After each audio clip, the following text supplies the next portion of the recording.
Reis capítulo 4 diz o seguinte: certa mulher, das mulheres dos discípulos dos profetas, clamou a Eliseu, dizendo: meu marido, teu servo, morreu, e tu sabes que ele temia o Senhor. É chegado o credor para levar os meus 2 filhos, para lhe serem escravos. Eliseu lhe perguntou: que te hei de fazer? Diz-me, o que é que tens em casa? Ela respondeu: tua serva não tem nada em casa, senão uma botija de azeite. Então disse ele: vai, pede emprestadas vasilhas a todos os teus vizinhos, vasilhas vazias, não poucas. Então entra e fecha a porta sobre ti e sobre teus filhos, e deita o teu azeite em todas aquelas vasilhas. Põe à parte a que estiver cheia. Partiu, pois, dele e fechou a porta sobre si e sobre seus filhos. Estes lhe chegavam as vasilhas, e ela as enchia. Cheias as vasilhas, disse ela a um dos filhos: chega-me aqui mais uma vasilha. Mas ele respondeu: não há mais vasilha nenhuma. E o azeite parou. Então foi ela e fez saber ao homem de Deus. E ele disse: vai, vende o azeite e paga a tua dívida, e tu e teus filhos vivei do resto. Amém.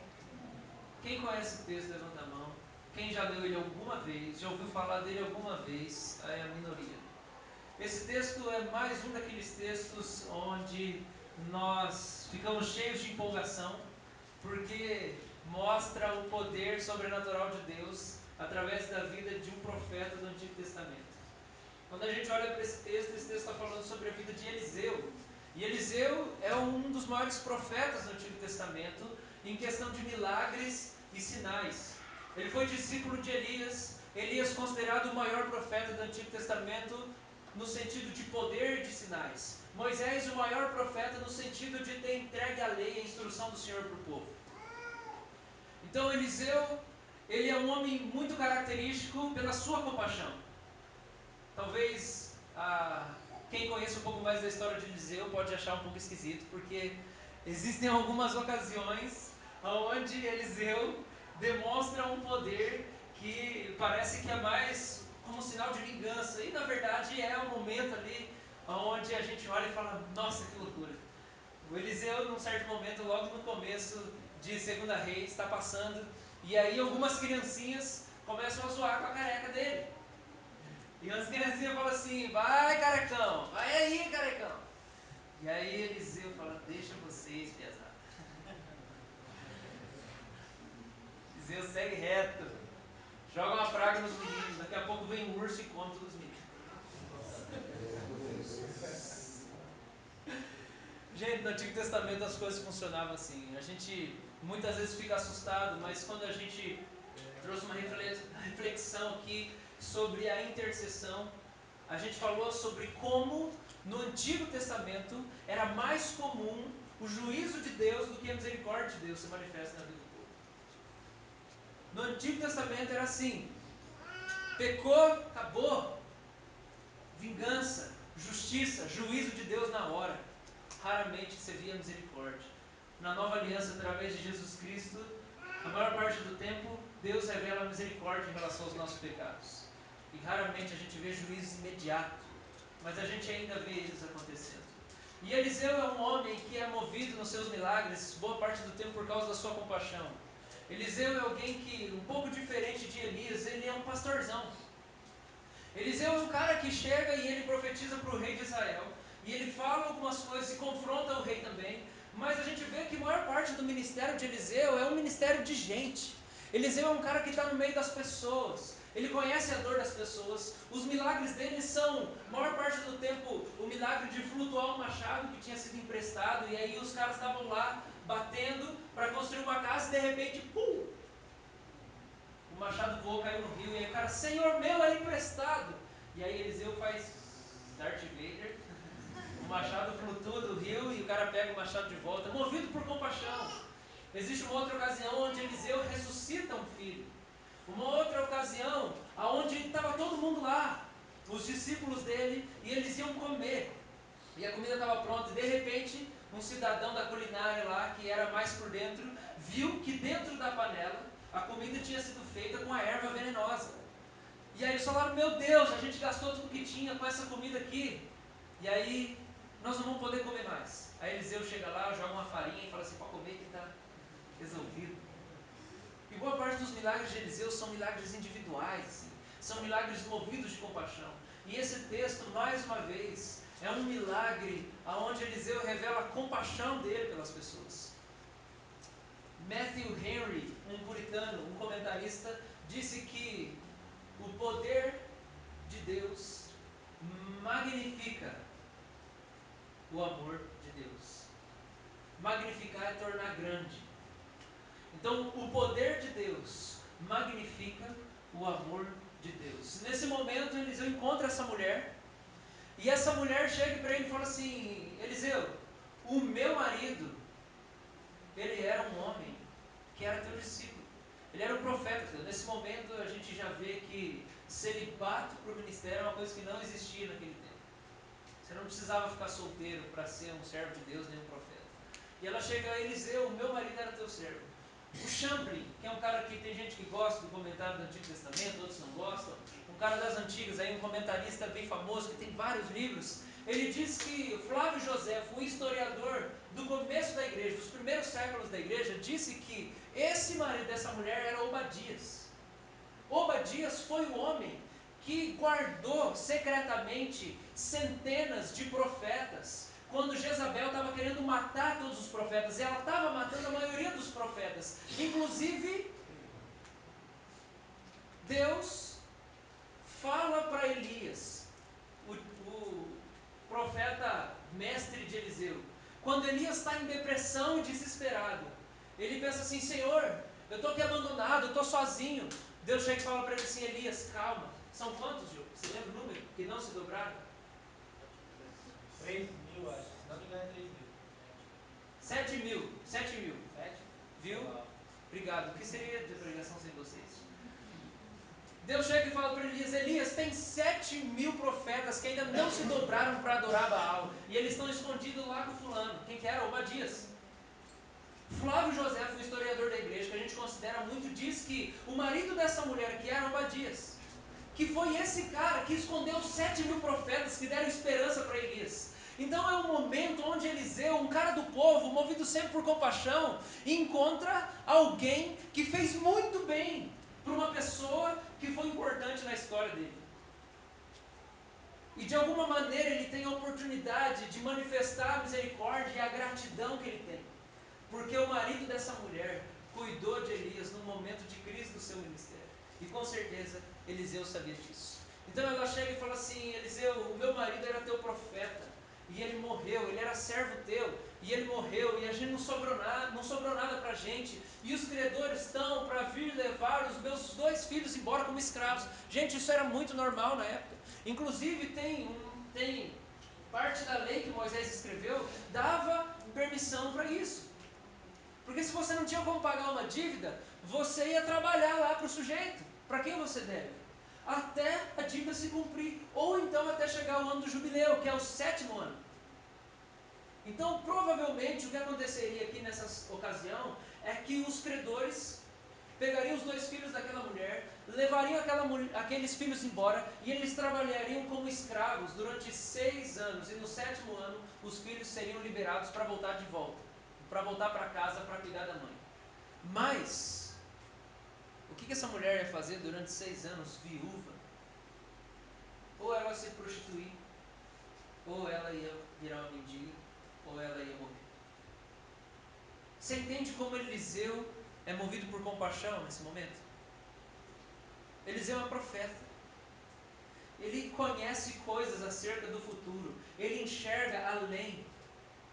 E nesse momento ele se encontra com uma mulher que o seu marido e ela fizeram toda a diferença na história do seu pastor anos atrás. E ele sabe que se nada for feito, aquela mulher vai se prostituir, ela vai ser morta, e os 2 filhos vão virar escravos. E o coração de Eliseu é tomado de compaixão. Não é uma pessoa qualquer que chega para ele. Não é uma pessoa qualquer para Eliseu que chega, Eliseu, me ajuda aí, porque meus filhos tal, estão para ser levados. Não, é alguém que foi importante na história dele. E uma pergunta que eu tenho que fazer para você é: como você tem honrado as pessoas que fizeram parte da sua história? Como você tem honrado as pessoas que indireta ou diretamente influenciaram a sua caminhada até aqui? Ou cuidaram da sua família? Ou abençoaram seus pais em algum tempo no passado? Ou abençoaram você em algum momento do passado? Muitas vezes a gente se esquece dessas pessoas que fizeram parte da nossa vida.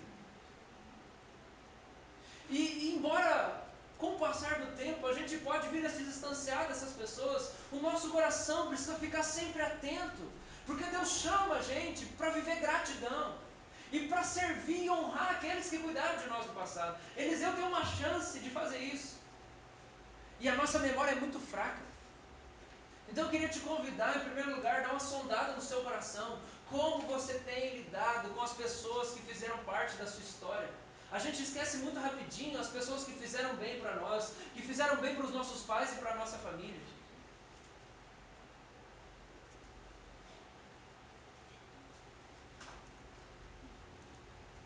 Eliseu nesse momento chega para a mulher e pergunta para ela assim: o que eu vou fazer por você?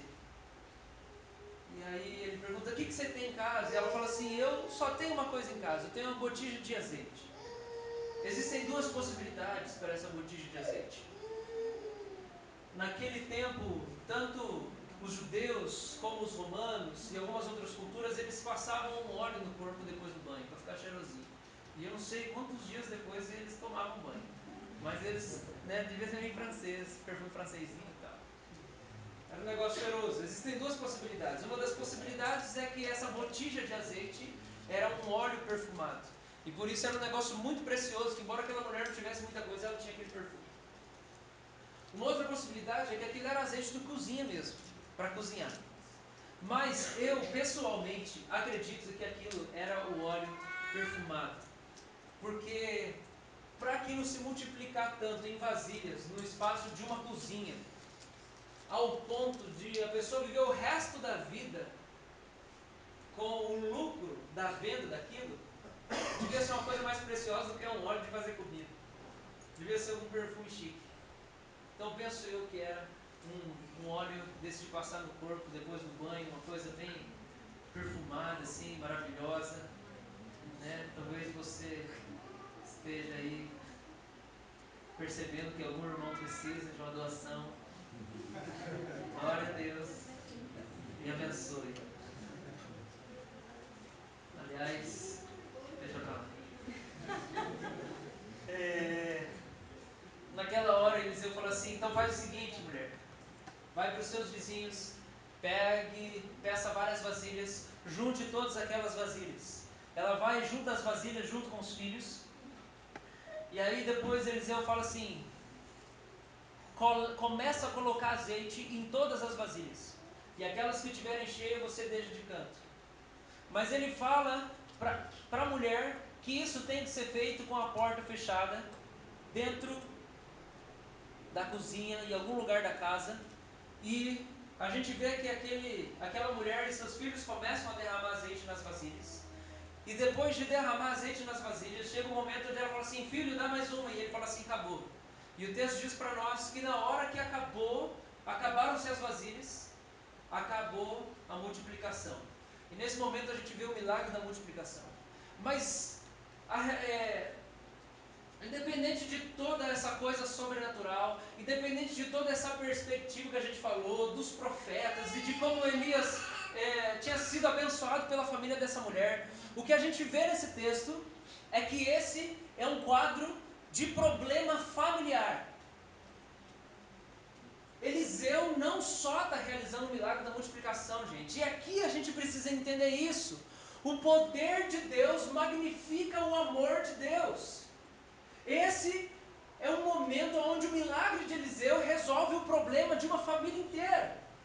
Eu identifico pelo menos 4 problemas dessa família. O primeiro problema dessa família é a falta de dinheiro. Sua família nunca passou por isso, eu tenho certeza absoluta. Mas, gente, tem gente que tem esse problema. No tempo de Eliseu tinha gente que faltava dinheiro na família. Certo?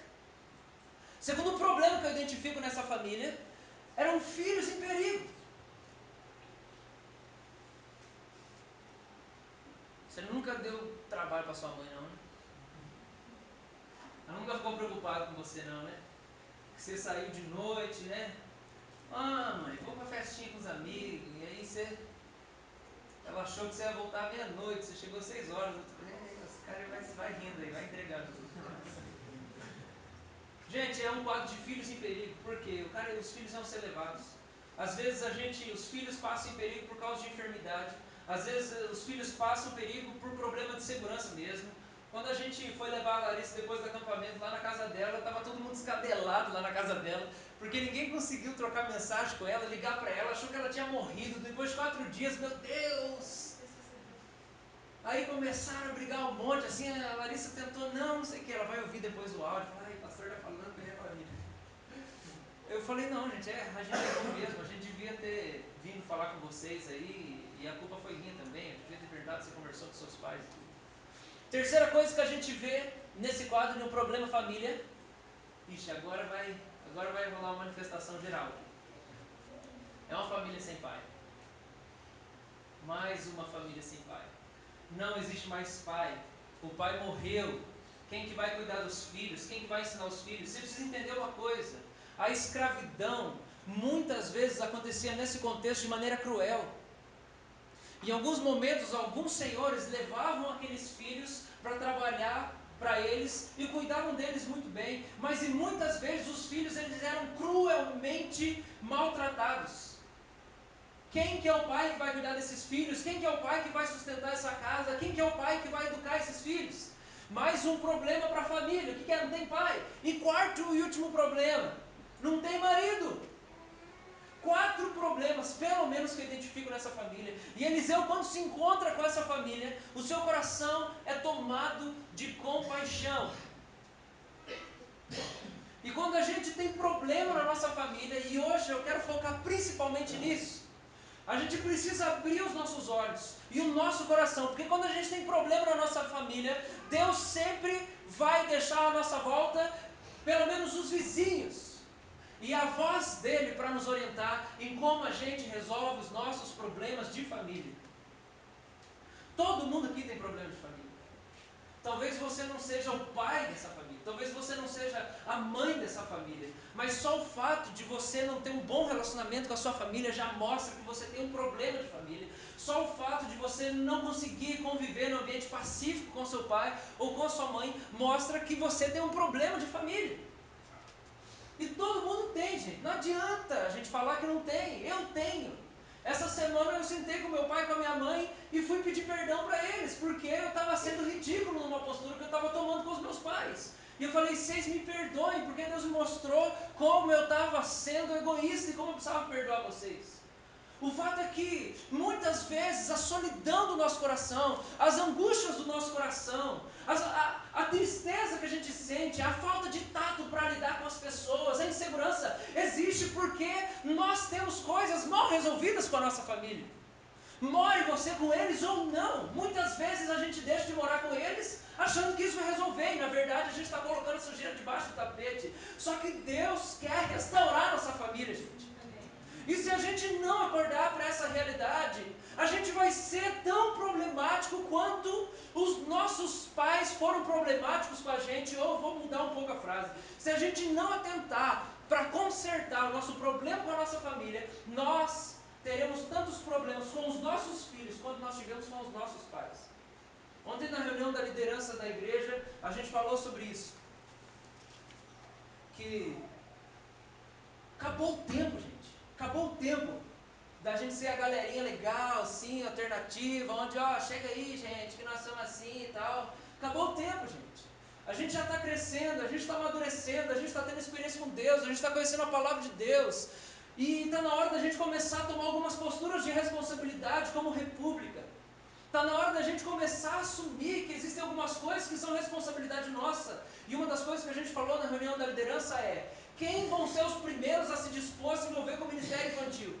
Porque só tem mulher adulta, só tem minha mãe, a Fernanda, gente casada mais velha se envolvendo. Agora, quem vão ser os jovens que vão se envolver com o ministério infantil?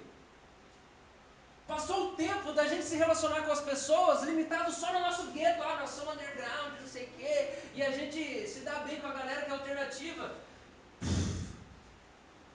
Você tem que sair disso, você tem que amadurecer, crescer.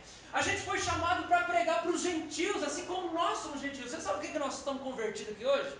Porque um dia Jesus chegou para os discípulos e falou assim: gente, hoje a aliança que eu faço com vocês não é só para Israel, mas é para todas as nações, ou seja, para culturas diferentes, para estilos diferentes, para gente diferente. Então vocês vão por todo mundo pregando o evangelho, porque não é só para os judeus. Só que a gente que é gentil, que não é da descendência judaica, nós não somos da linhagem de Israel, muitas vezes fomos alcançados por Jesus, e nós esquecemos que nós só estamos aqui convertidos, crendo em Jesus, porque teve gente que saiu do conforto, que saiu da sua cultura, que foi confortável. E esse é um desafio para nós, gente. A gente precisa se envolver com gente que não tem nada a ver com a gente. Isso foi o que ardeu no meu coração durante muito tempo, porque eu cresci na igreja presbiteriana, eu vi as tradições da igreja presbiteriana, eu cantei os hinos da igreja presbiteriana, eu cantei as musiquinhas que eram uma frase só, eu ouvi os sermões, eu ouvi tudo lá dentro. Mas eu vi os meus amigos lá do lado de fora, e quando eu converti eu não podia trazer eles para dentro, porque eles eram tudo tatuado, curtir skate e tal. Aí Deus vem, queima meu coração e fala: meu filho, eu quero te usar para fazer um negócio diferente. Aí a gente começa um negócio diferente, a gente vira a mesma coisa que a gente lutou contra.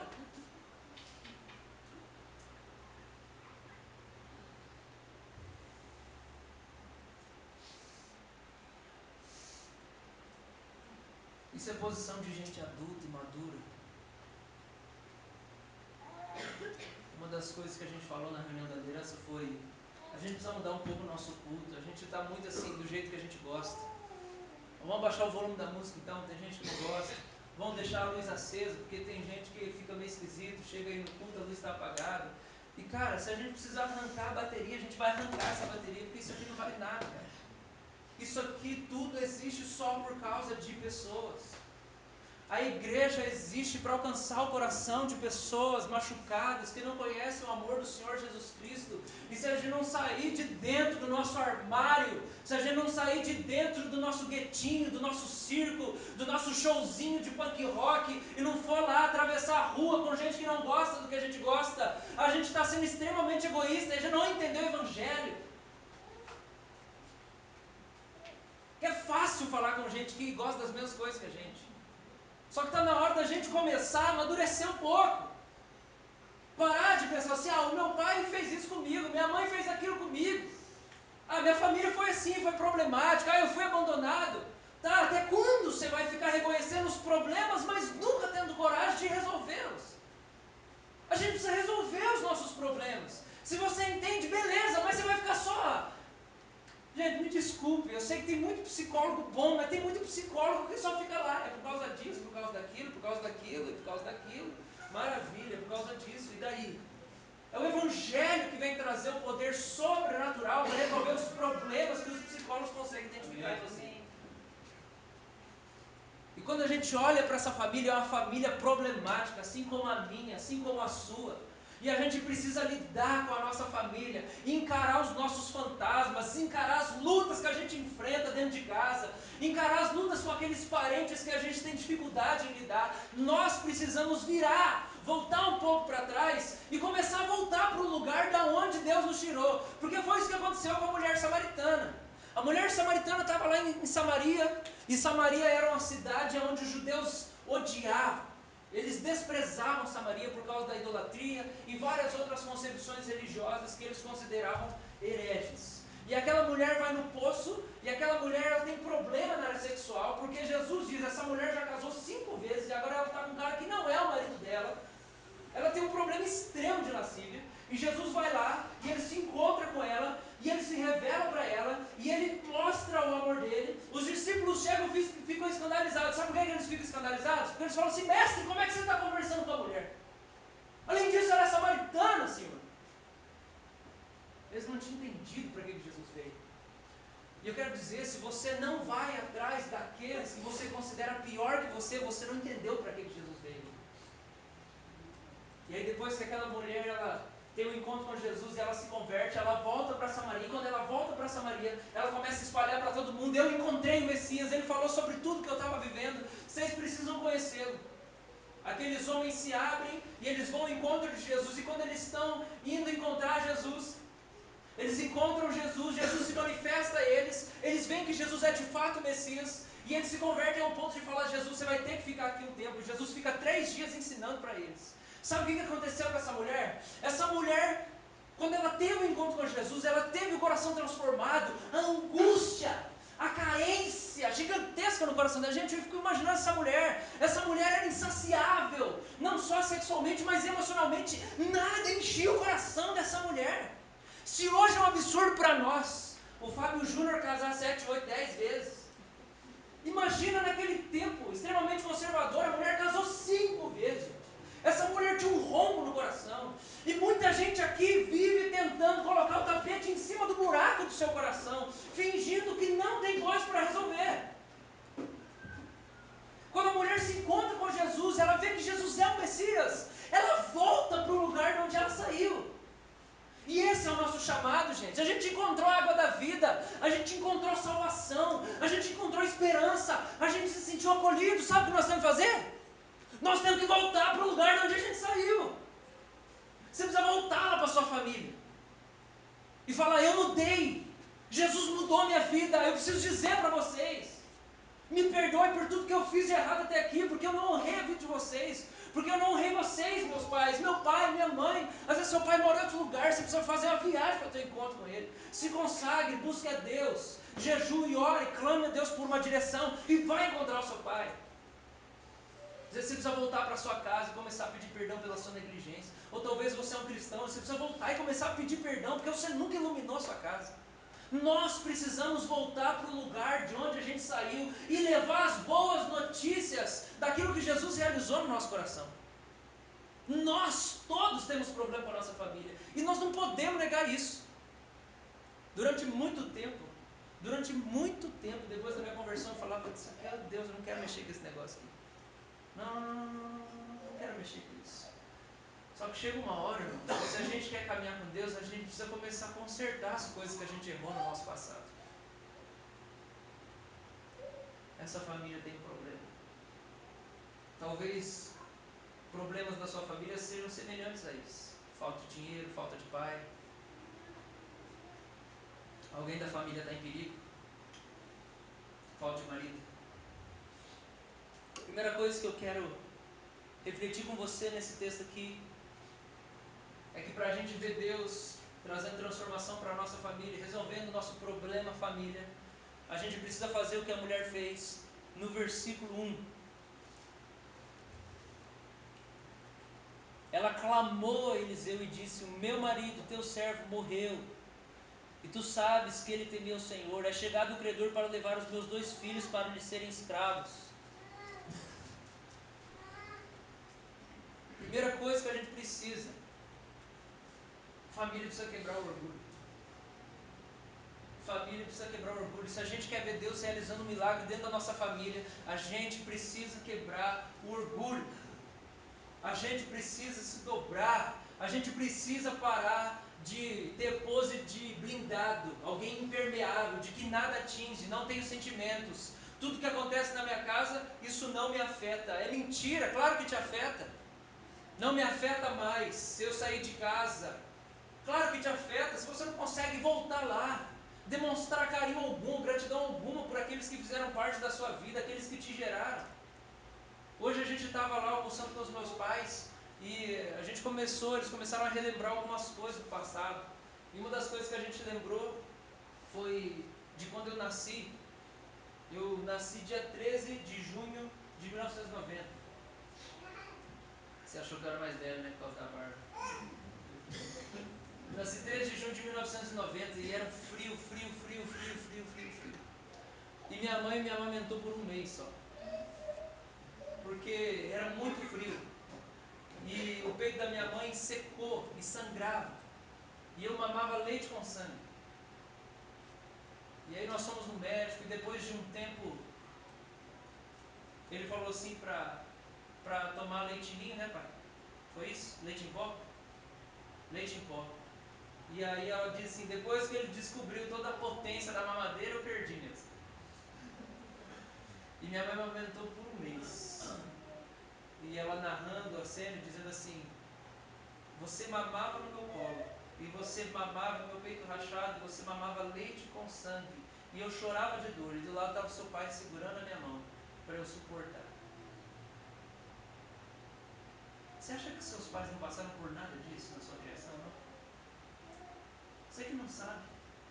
Você acha que eles não passaram por momentos de dor, não? De angústia, de aflição, de preocupação, de ansiedade, de estresse, tudo preocupação por causa de você, de sentir na pele mesmo. Sabe por que você não sabe? Porque você não abre o seu coração para conhecer mais sua história, para conhecer o que Deus fez no seu passado, para conhecer de onde Deus te tirou. Primeira coisa que a gente precisa para ver o milagre de Deus acontecer na nossa família é a gente quebrar o nosso orgulho. A gente precisa quebrar o orgulho. A gente fica na pose. E tem uma das coisas mais difíceis que existe é um pai quebrar o orgulho, porque ele é o pai da família. E ele traz como tudo aquilo que acontece na sua história é responsabilidade sua. Se deu uma coisa errada na família, ele entende. Então ele quer esconder de todo mundo os problemas da sua casa.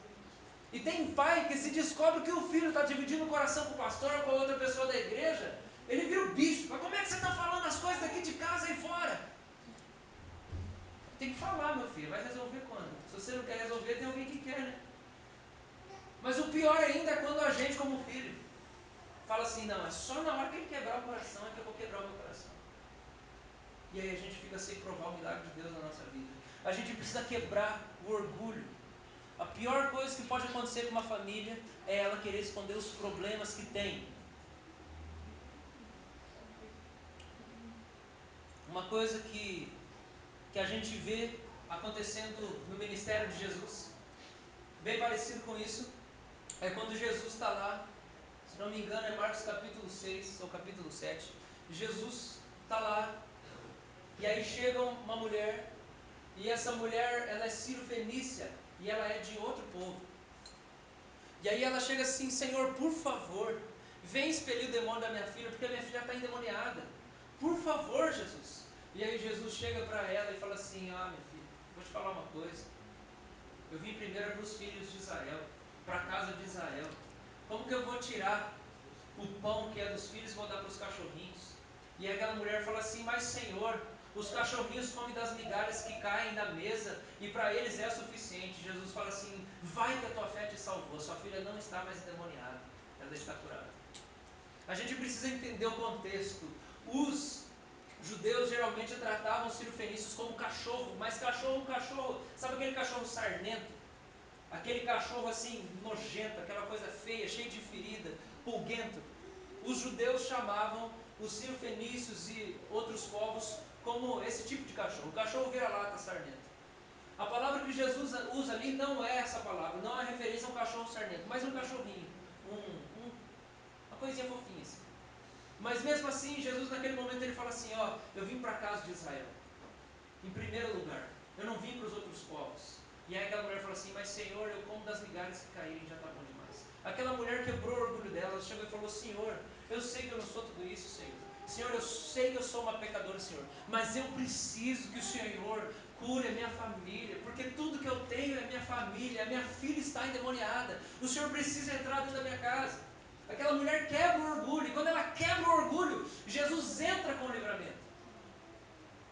A gente precisa quebrar o nosso orgulho e assumir que nós não damos conta de resolver os problemas da nossa família e que ao mesmo tempo nós não podemos viver como se nada acontecesse. Segunda coisa que a gente precisa entender.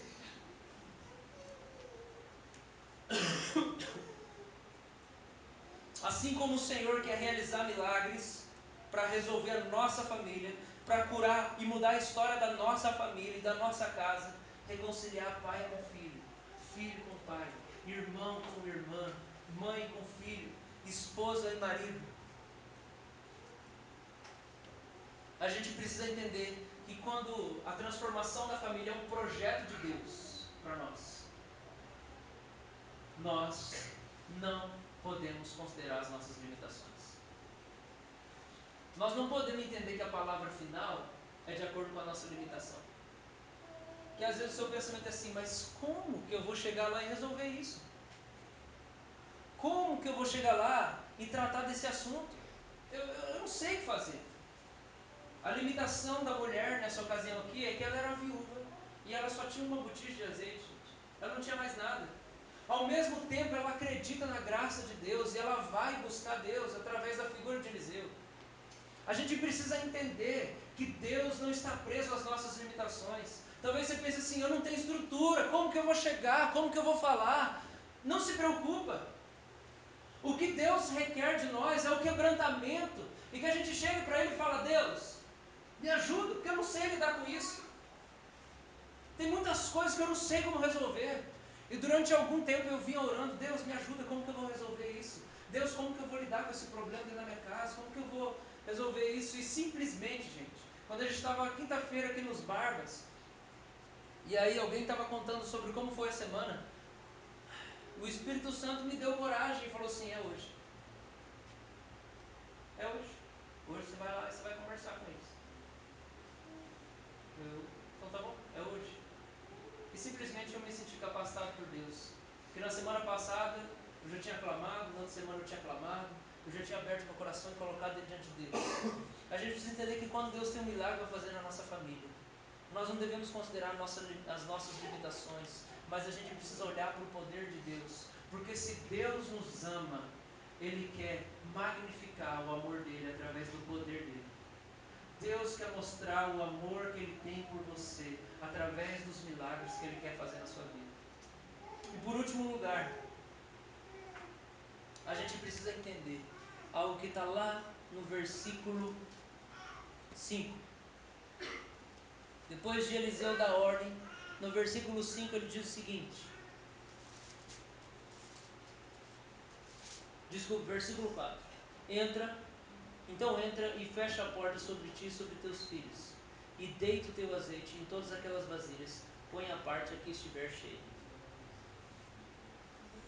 Sabe o que eu acho incrível?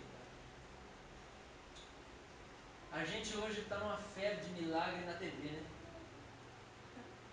Vários fake. Deve ter uns verdadeiros aí. Mas vários fake. E quando a gente olha para Jesus, Ele faz os milagres e muitas vezes Ele fala assim, não fala para ninguém não, tá? Não fala para ninguém porque não está na hora ainda não. E quando a gente olha para esse texto, a gente vê um milagre secreto. Você parou para pensar nisso? Eliseu falou assim, você vai fechar a porta, vão ficar só vocês três lá dentro. E só vocês três vão ver o milagre que tem para acontecer. Existem milagres que Deus reservou só para você ver. Mais do que isso, existem milagres que Deus tem para fazer só dentro da família. Que você só vai ver se você se envolver com a sua família. Esse é um milagre para a família. Ele falou, fecha a porta, vai ser só você e os seus 2 filhos que vão ver o que Deus tem para realizar. Existem milagres que são só para a família. Tem coisa que Deus só vai manifestar o poder dele na sua vida quando você se envolver com a sua família e falar, Senhor, vem restaurar minha família, vem restaurar minha casa, Senhor. Há milagres que são em secreto, que não é coisa em público, não é para ir para a igreja. Não adianta você vir para a igreja. Tem coisas que Deus quer fazer dentro da sua casa, só na hora que você começar a dobrar o joelho dentro da sua casa, e com a sua família, e ler a Bíblia com a sua família, e buscar Deus com a sua família, e começar a trazer a palavra dEle dentro da sua família. Muitas vezes a gente terceiriza a ação de Deus. Não, vou lá na igreja, não, lá no culto, lá não sei onde, e nesse momento a gente vê que tem coisas que Deus quer fazer só dentro de casa, e a gente precisa exercer a nossa fé dentro de casa. E a gente precisa começar a se expor. Jesus fez uma coisa muito parecida também. Chega Jairo e fala assim, Senhor, minha filha está enferma, ela está à beira da morte. E aí Jesus fala assim, então eu vou na sua casa. De repente no meio do caminho aparece um outro problema. Aí Jesus nem fala com Jairo. Jesus pega e ele começa a gastar tempo com uma outra pessoa que está ali, eu não lembro o que é, se é um endemoniado, alguma coisa assim. E aí enquanto Jesus está ali, chega um cara que é amigo de Jairo, ou servo de Jairo, e diz, Jairo, deixa Jesus quieto, sua filha já morreu.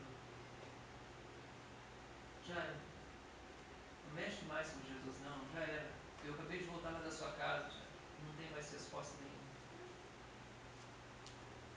Jesus sabe o que aquele homem falou, ele só vira pro lado, ele só vira pro lado. Na minha cabeça, às vezes pensa mais rápido que minha boca, não consigo falar. Senhor Jesus vira para o lado e diz: não temas, crê somente. E continua. Daqui a pouco Jesus vai com Jairo para a casa dele. Tem um monte de gente chorando lá. Eles já tinham preparado todo o velório, gente.